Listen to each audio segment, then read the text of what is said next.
ಈಗ ತಾನೇ ಸಿನಿಮಾ ನೋಡ್ಕೊಂಬಂದೆ. ಅಲ್ಲ, ಈಗ ತಾನೇ ದೈವ ದರ್ಶನ ಮಾಡ್ಕೊಂಬಂದೆ. ಬನ್ನಿ ಸಿನಿಮಾ ಹೇಗಿತ್ತು ಅಂತ ನೋಡ್ಕೊಬರೋಣ. ಟ್ರೈಲರ್ ನೋಡಿದ್ಮೇಲೆ ನನಗೆ ಸ್ವಲ್ಪ ಪಾರ್ಟ್ ರೊಟೀನ್ ಅನಿಸಿತ್ತು. ಆದರೆ ಸಿನಿಮಾ ನೋಡಿದ್ಮೇಲೆ ನನಗೆ ಗೊತ್ತಾಗಿದ್ದು ಟ್ರೈಲರ್ ಸಿನಿಮಾದ ಒಂದು ಸಣ್ಣ ಭಾಗ ಅಷ್ಟೇ ಅಂತ. ಸಿನಿಮಾದಲ್ಲಿ ಇನ್ನ ನೋಡೋದು ತುಂಬ ಬಾಕಿ ಇದೆ ಅಂತ. ಇನ್ನು ಕಥೆಯ ವಿಚಾರಕ್ಕೆ ಬಂದರೆ, ಅರಸ ಒಂದು ದಿನ ತನ್ನ ಮಗನನ್ನು ಕರ್ಕೊಂಡು ಒಂದು ಜಾಗಕ್ಕೆ ಕರ್ಕೊಂಡು ಹೋಗ್ತಾರೆ. ಏನಕ್ಕೆ ಆ ಜಾಗಕ್ಕೆ ಕರ್ಕೊಂಡು ಹೋಗ್ತಾರೆ, ಆ ಜಾಗದಲ್ಲಿ ಏನಂತ ಸ್ಪೆಷಾಲಿಟಿ ಅನ್ನೋದೆಲ್ಲ ನೀವು ಸಿನಿಮಾದಲ್ಲೇ ನೋಡಿ ತಿಳ್ಕೊಬೇಕು. ಆ ಜಾಗಕ್ಕೆ ಈ ಮೂವಿಲಿ ತುಂಬ ಪ್ರಾಮುಖ್ಯತೆಯನ್ನು ಕೊಟ್ಟಿದ್ದಾರೆ. ಆ ಜಾಗದಿಂದನೇ ಈ ಮೂವಿ ಕತೆ ಸ್ಟಾರ್ಟ್ ಆಗುತ್ತೆ. ಈ ಸಿನಿಮಾನ ಪಾಸಿಟಿವ್ ಬಗ್ಗೆ ಮಾತಾಡೋದಾದ್ರೆ, ಮೊದಲು ಪಾಸಿಟಿವೇ ರಿಷಬ್ ಶೆಟ್ಟಿ ಅವರು. What on acting man, super. ಈ ಸಿನಿಮಾದಲ್ಲಿ ರಿಷಬ್ ಶೆಟ್ಟಿ ಅವರು ಆ್ಯಕ್ಟಿಂಗಲ್ಲಿ ಪರಕಾಯ ಪ್ರವೇಶ ಮಾಡಿದ್ದಾರೆ ಅಂದರೆ ತಪ್ಪಾಗಲ್ಲ. ರಿಷಬ್ ಶೆಟ್ಟಿ ಅವರು ಈ ಸಿನಿಮಾದ ಡೈರೆಕ್ಟರ್ ಹಾಗೂ ಆ್ಯಕ್ಟರ್ ಆಗಿರೋದ್ರಿಂದ ಅವ್ರಿಗೆ ಗೊತ್ತಿರುತ್ತೆ ಯಾವ ಸೀನ್ನ ಯಾವ ಥರ ಪ್ರೆಸೆಂಟ್ ಮಾಡಬೇಕು ಅಂತ. ನಾನು ಟ್ರೈಲರ್ ಬ್ರೇಕ್ ಡೌನ್ ಮಾಡಬೇಕಾದ್ರೇ ಹೇಳಿದ್ದೆ, ಸಿನಿಮಾ ಸ್ಟಾರ್ಟ್ ಆಗದೆ ಅಂದರೆ ಸಿನಿಮಾ ಇಂಟ್ರಡಕ್ಷನ್ ಆಗದೆ ಒಂದು ಸೀನಿಂದ.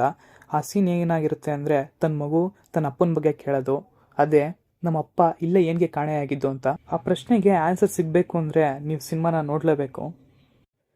ಟ್ರೈಲರ್ ನೋಡಬೇಕಾದ್ರೆ ನಮ್ಮೆಲ್ರಿಗೂ ಒಂದು ಫ್ರೇಮ್ ಇಷ್ಟ ಆಗಿತ್ತು. ಆ ಫ್ರೇಮ್ನ ಸಿನಿಮಾದಲ್ಲಿ ತುಂಬ ಚೆನ್ನಾಗಿ ಯೂಸ್ ಮಾಡ್ಕೊಂಡಿದ್ದಾರೆ. ಆ ಫ್ರೇಮ್ನ ಥಿಯೇಟ್ರಲ್ಲಿ ನೋಡಬೇಕಾದ್ರೆ ಅದು ಜಸ್ಟ್ ಫ್ರೇಮ್ ಆಗಿರಲಿಲ್ಲ, ಬದಲಾಗಿ ಅದು ಒಂದು ದರ್ಶನವಾಗಿತ್ತು. ಫ್ರೇಮು ಸ್ಕ್ರೀನಲ್ಲಿ ಅಪಿಯರ್ ಆಗೋಕ್ಕೇ ರಿಷಬ್ ಶೆಟ್ಟಿ ಅವರು ಒಂದು ಒಳ್ಳೆ ಸೀನ್ ಬರೆದಿದ್ದಾರೆ. ಆ ಸಿನಿಮಾದಲ್ಲೇ ನೋಡಬೇಕು.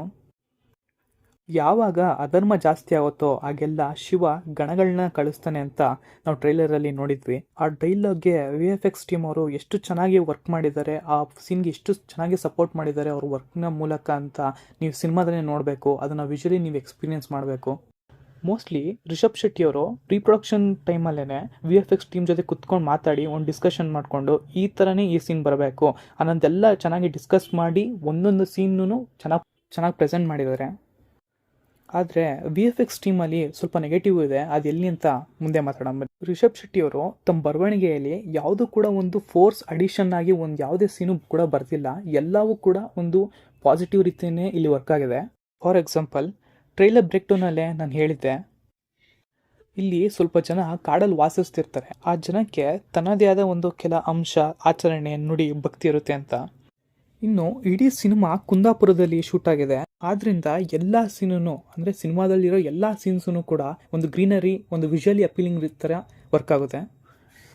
ಕೆಲವು ಡೈರೆಕ್ಟರ್ಸು ಈವನ್ ಗ್ರೀನರಿ ಸೀನ್ಸ್ ಕೂಡ VFXಗೆ ಬಿಟ್ಬಿಡೋಣ ಅನ್ನೋ ಒಂದು ಮೈಂಡ್ ಸೆಟ್ಟಲ್ಲಿ ಇರ್ತಾರೆ. ಆದರೆ ರಿಷಬ್ ಶೆಟ್ಟಿ ಅವ್ರನ್ನ ಒಂದು ಡೆಡಿಕೇಟೆಡ್ ಆ್ಯಕ್ಟರ್ ಆಗಿ ನಾವು ಇಲ್ಲೇ ಕಾಣ್ಬೋದು.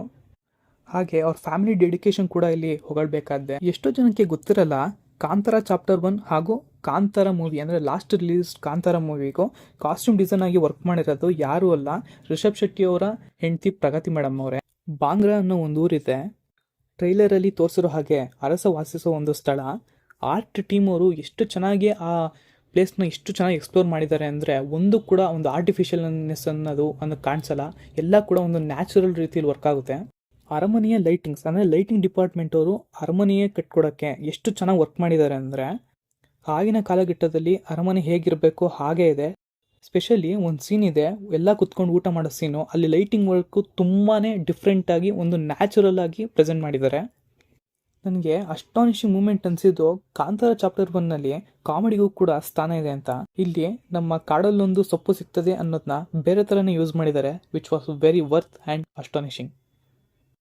ಇನ್ನು ಆ ವಾಮಿಟ್ ಸೀನು, ಅದರಲ್ಲೂ ಆ ಸೀನ್ ನಡೆಯೋದು ಒಂದು ಆ್ಯಕ್ಷನ್ ಸೀಕ್ವೆನ್ಸಲ್ಲಿ, ವಿಚ್ ವಾಸ್ ಕ್ರೇಜಿ ಅಂತ ಹೇಳೋಕ್ಕೆ ಇಷ್ಟಪಡ್ತೀನಿ. ಪ್ರಮೋದ್ ಶೆಟ್ಟಿ ಅವರು ಒಂದು ಆ್ಯಕ್ಷನ್ ಸೀಕ್ವೆನ್ಸ್ನ ಎನೆಕ್ಟ್ ಮಾಡಿ ತೋರಿಸ್ತಾರೆ, ಅದನ್ನು ತುಂಬ ಚೆನ್ನಾಗಿತ್ತು.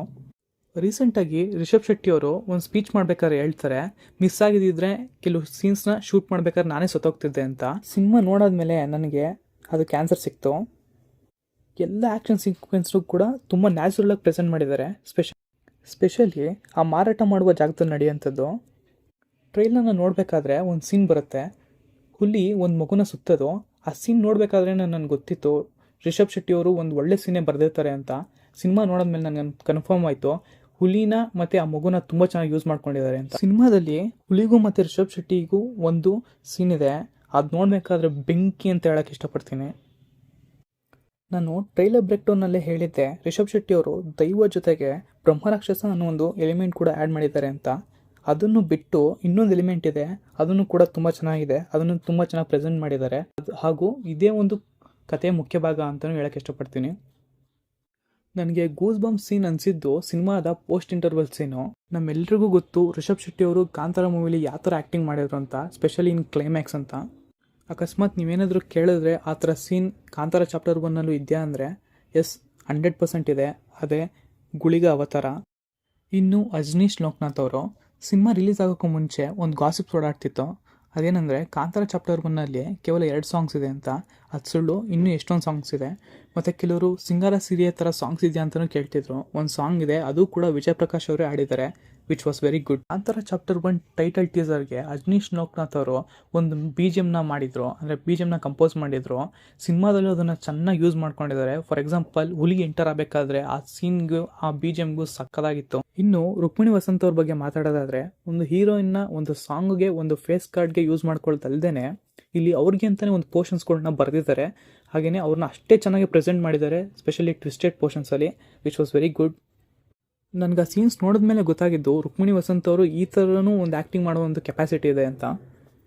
ಇನ್ನು ಈ ಮೂವಿಯ ನೆಗೆಟಿವ್ಸ್ ಕಡೆ ಬರೋದಾದರೆ, ಇಲ್ಲಿ ನೆಗೆಟಿವ್ಸ್ ಅಂತ ಅಷ್ಟೇನಿರಲಿಲ್ಲ.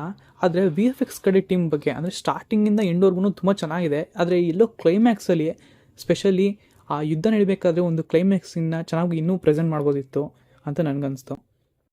ಇನ್ನು ನನಗೆ ಇನ್ನೊಂದು ನೆಗೆಟಿವ್ ಅನಿಸಿದ್ದು, ಹೀರೋನ ಸಾಯಿಸೋಕ್ಕೆ ವಿಲನ್ಗಳು ಏನೇನೆಲ್ಲ ಯೋಚನೆ ಮಾಡ್ತಾರೋ, ಅದೇ ಹೀರೋ ವಿಲನ್ಗಳನ್ನ ಸಾಯಿಸಬೇಕಾದ್ರೆ ಒಂದೇ ಶಾರ್ಟಿಗೆ ಸಾಯಿಸೋದು. ಫೈನಲಿ ಸಿನಿಮಾ ನೋಡೋದ್ಮೇಲೆ ನನಗೇನು ಅನಿಸ್ತು ಅಂದರೆ, ಒಂದು ಡಿವೈನ್ ಸೆಲೆಬ್ರೇಷನ್ ಅನಿಸ್ತು, ಏನೋ ಒಂದು ದೈವ ದರ್ಶನ ಮಾಡ್ದಂಗಿತ್ತು. ಯಾರು ಕೂಡ ಒಂದು ಟಿಕೆಟ್ ಪ್ರೈಸ್ ಜಾಸ್ತಿ ಇದೆ, ಮುಂದೆ ನೋಡ್ಕೊಳ್ಳೋಣ, OTTಗೆ ಬಂದಮೇಲೆ ನೋಡ್ಕೊಳ್ಳೋಣ, ಅವನ್ನೆಲ್ಲ ಮೈಂಡ್ ಸೆಟ್ ಎಲ್ಲ ಬಿಟ್ಟು ಥಿಯೇಟರ್ಗೆ ಹೋಗಿ ನೋಡಿ. ಯಾಕೆ ಅಂದರೆ ಥಿಯೇಟ್ರಲ್ಲಿ ಎಕ್ಸ್ಪೀರಿಯನ್ಸ್ ಇರೋದೇ ಬೇರೆ. ಹಾಗೂ ಕಾಂತಾರ ಚಾಪ್ಟರ್ 1 ಕೂಡ ಒಂದು ಥಿಯೇಟರ್ ಸೆಲೆಬ್ರೇಷನ್ ಮಾಡುವಂಥ ಮೂವಿನೇ ಹೌದು. ಈ ಮೂವಿನ ಸ್ಪೆಷಲ್ ಮೆನ್ಷನ್ ಅಂದರೆ ಅದು ಈ ಲೈಟಿಂಗ್ ಡಿಪಾರ್ಟ್ಮೆಂಟ್ ಹಾಗೂ VFX ಟೀಮು. ಯಾವ ಸೀನು ಕೂಡ ಆರ್ಟಿಫಿಷಿಯಲ್ ಅನ್ಸಲ್ಲ, ಎಲ್ಲ ನ್ಯಾಚುರಲ್ ಆಗಿ ಬಂದಿದೆ. ಫೈನಲಿ ಸಿನಿಮಾನ ಥಿಯೇಟ್ರಲ್ಲೇ ಹೋಗಿ ನೋಡಿ. ಆದಷ್ಟು ಬೇಗ ನಿಮಗೂ ದೈವ ದರ್ಶನ ಆಗಲಿ ಅಂತ ನಾನು ಕೇಳ್ಕೊತೀನಿ.